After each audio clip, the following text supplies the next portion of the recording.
Olá, pessoal. Vamos lá, dando continuidade aí à nossa sequência de gravações, agora na prova de número 12, a nossa 12ª prova aqui no nosso curso Sesgran Rio Dicas e Questões. As dicas agora muito mais focadas na resolução de questões, né? Bem mais aprimorada aí nessa história da resolução, porque a prova realmente não é aquela coisa, né? Você não pensa que é aquela prova muito difícil, extremamente problemática. Você tem visto aí ao longo de todas essas provas, já resolvemos todo 2008, agora 2009 já está praticamente chegando ao final, ou melhor, chegou ao final. Essa aqui é a última de 2009, a última prova de 2009. E você viu aí que dá para pegar um ritmo bom de provas, você consegue perceber que existem algumas questões de um formato bem peculiar, né? Aquela parte de texto, a parte de vocabulário, palavras, em alguns momentos conjunção, em outros crase. Então você começa a ver que tem alguns assuntos mais recorrentes aí, não é verdade? Bom, aquela velha análisezinha você já deve ter visto aí, sempre recomendamos isso. Olha só o peso da prova de língua portuguesa, tá vendo aí? Você tem aqui para as questões de 1 a 5, 1,5, 2,5. Não se esqueça, uma característica do Sesgran Rio. Identificar, já sei, Marcelo, identificar as questões de maior peso, pronto. Não perca o hábito, tá certo? Note que existem algumas questões de língua portuguesa que têm um peso muito superior a inglês e raciocínio lógico. Muito próximo de algumas específicas até. Então você tem questões de português de 2,5 pontos e algumas questões de conhecimentos específicos com 2,6 em termos de pontuação. Então você já sabe que existem algumas congruências, algumas aproximações aí, então ó, fique ligado, não esqueça. Pontuar mais, priorizar os neurônios para aquelas questões mais valiosas em termos de pontos, depois você administra as outras ao longo de todo o restante do tempo, para acertar também, claro, o seu objetivo é fechar a prova e fazer a prova inteira, mas pelo menos para acertar logo de cara, com a máxima segurança, aquelas questões de maior ponto. Fique ligado aí. Vamos lá, vamos entrar na prova. Primeiro texto aí. A grandiosidade do conhecimento. É interessante, né? Eu estava vendo esse texto aí de Armando Corrêa Neto, e ele estava colocando mesmo essa questão de conhecer é muito importante, mas, sobretudo, saber o que fazer com o conhecimento. Não adianta se saturar de conhecimento, ficar tentando com aquela avidez, aquela coisa sequiosa, ter todos os conhecimentos, buscar tudo, estar acima de tudo e tal, e de repente não dar conta disso, não digerir e não tornar esse excesso de conhecimento útil. Tá?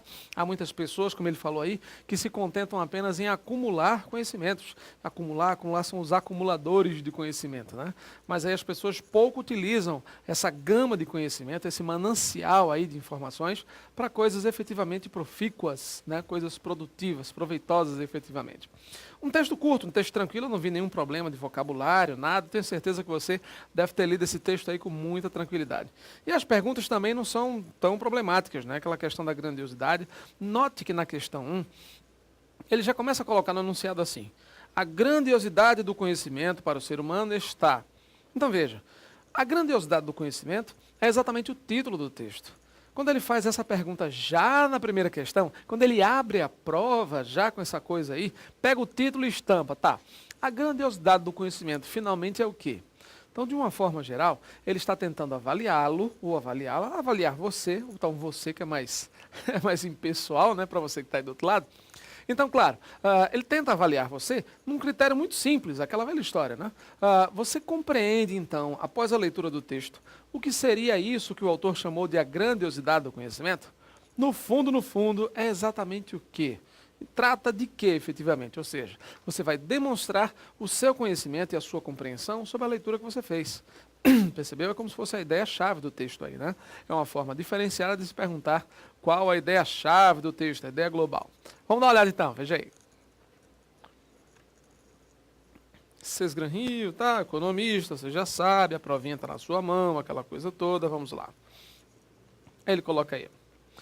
A grandiosidade do conhecimento, se você observar, falamos agora, isso aqui é o título do texto. A grandiosidade do conhecimento para o ser humano está em fazer com que este, o ser humano, busque cada vez mais conquistar seu espaço na sociedade. Gente, eu posso até imaginar realmente essa questão da conquista da sociedade, cada um buscar o seu espaço, mas o texto, eu sei que essa informação pode até ser verdadeira de um modo geral, mas o texto ele não enfatiza essa busca de conquista do espaço na sociedade. Percebeu? Ele não, mas cada um tem que conquistar o seu espaço. O texto não prioriza essa abordagem de conquista no espaço, cada um no seu quadrado e lá. Não tem nada disso, certo? Então a letra A realmente foge um pouco da proposta da grandiosidade do conhecimento na ótica do texto, sob a ótica do texto, tá? Vamos lá, letra B. Fazer com que perceba que sem conhecimento não terá sucesso profissional. O ser humano precisa perceber que sem conhecimento não terá sucesso profissional. Gente, o que ele coloca é o desenvolvimento humano como um todo. São as implicações do conhecimento em relação aos gostos, aos avanços, aos procedimentos, uma série de coisas. Então, não é simplesmente essa questão aí do ponto de vista profissional, de ter ou não ter sucesso em relação ao profissional, mas em relação mesmo ao conjunto de fatores que está associados aí ao conhecimento. Inclusive fatores íntimos, assim, de foro íntimo, né, de psicológico, vamos dizer assim, de subjetivismo, eu até diria, né? Uma questão da permanente fidelidade ao conhecimento, ao empreendimento. Ele fala realmente assim, a busca como uma questão saudável, né? A busca do conhecimento como algo saudável. E não como condição apenas para sucesso profissional. A visão está muito restrita aqui. Vamos lá. Avaliar a capacidade de superar limites quanto às conquistas sociais. Pessoal, a grandiosidade do conhecimento não é simplesmente avaliar a capacidade de superação de limites. Não é isso. Muito menos nas conquistas sociais. É exatamente uma conquista como um todo que fala desde a valorização do ser até o seu crescimento e tal, e a relevância desse conhecimento para o seu engrandecimento. Né? Letra D.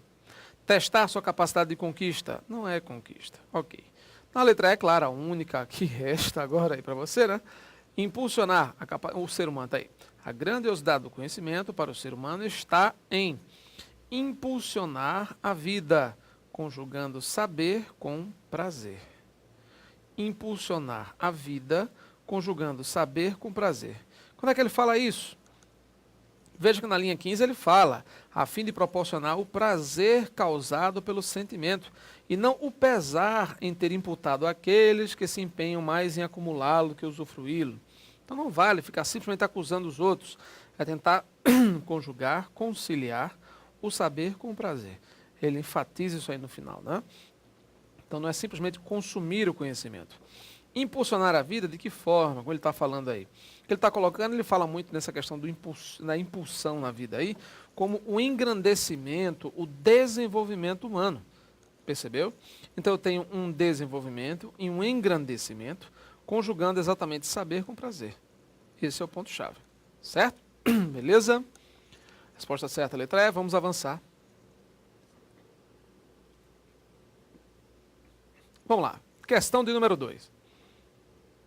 Em relação às ideias do texto 1, é correto afirmar que a pressão social leva o homem ao aprimoramento técnico e mental.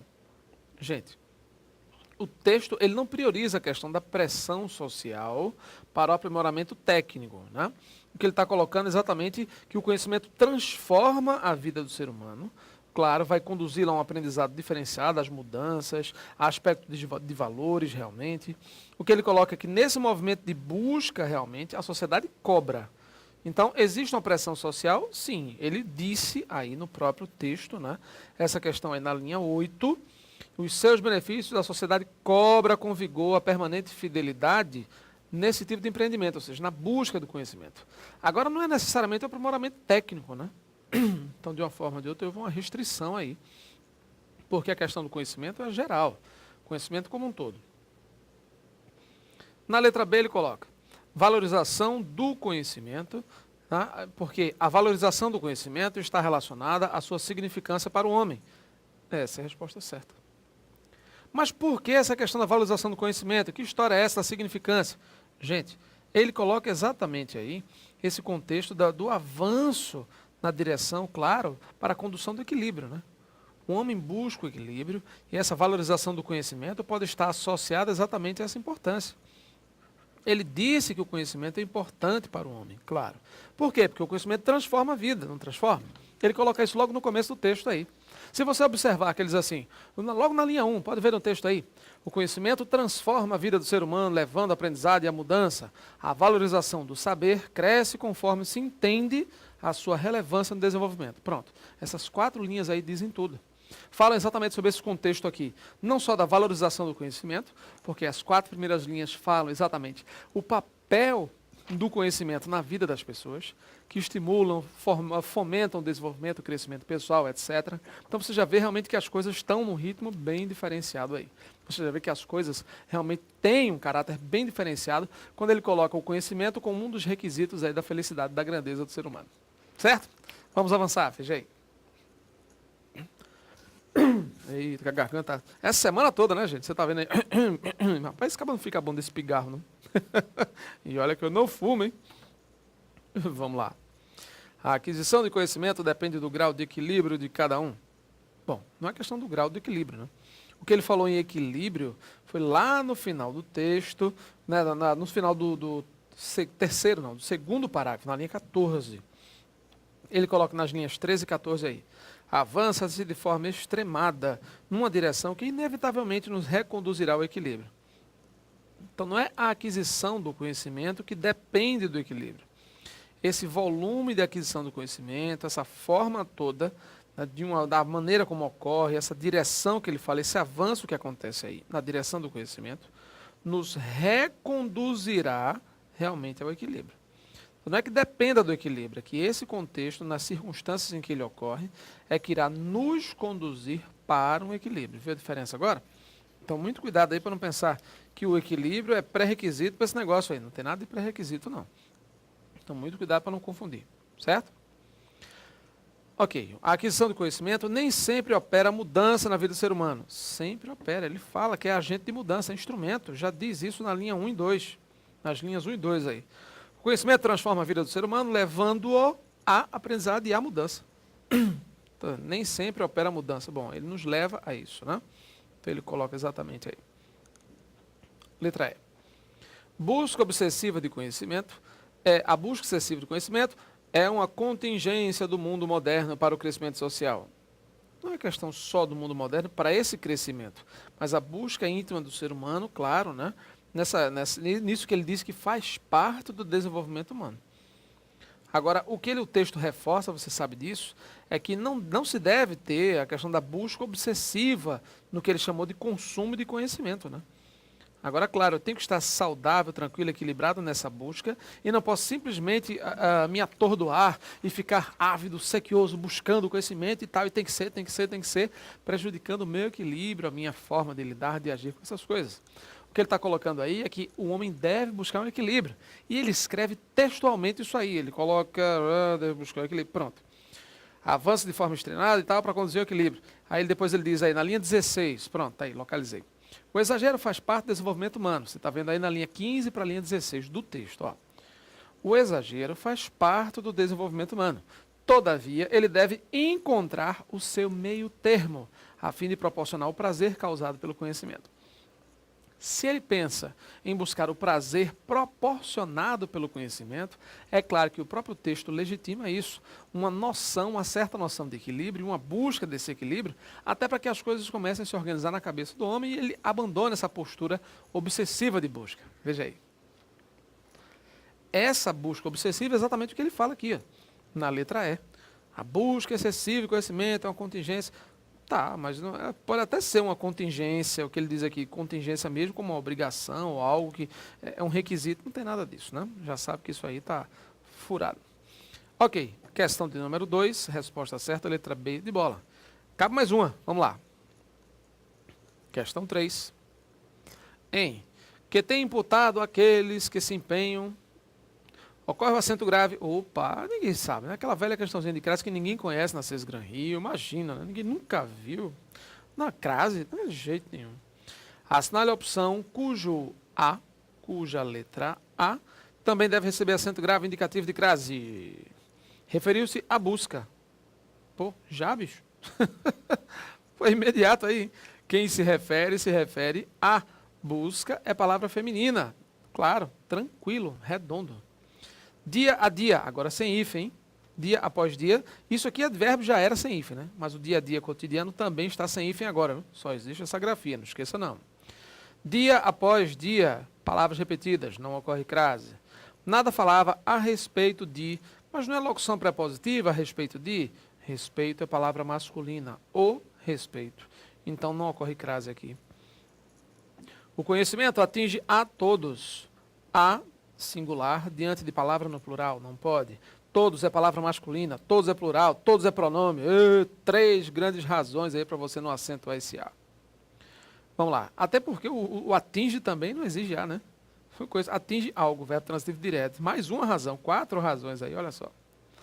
O equilíbrio é necessário a quem busca o saber. O que é necessário a quem é pronome relativo. Veja, já houve outras provas com essa questão do quem, do todos. Pode observar lá. No verbo referir-se, existe uma repetição muito grande, viu? As questões de crase você já sabe. Vocês Gran Rio não inova, não. É aquela feijão com arroz, mas aquele feijão com arroz das gramáticas, era sempre aquela questãozinha bem... Bom, você já sabe, né? Em relação aí ao Ctrl+C, Ctrl+V das gramáticas mais clássicas, assim, as mais antigas. Certo? Próxima aula a gente segue, é isso aí.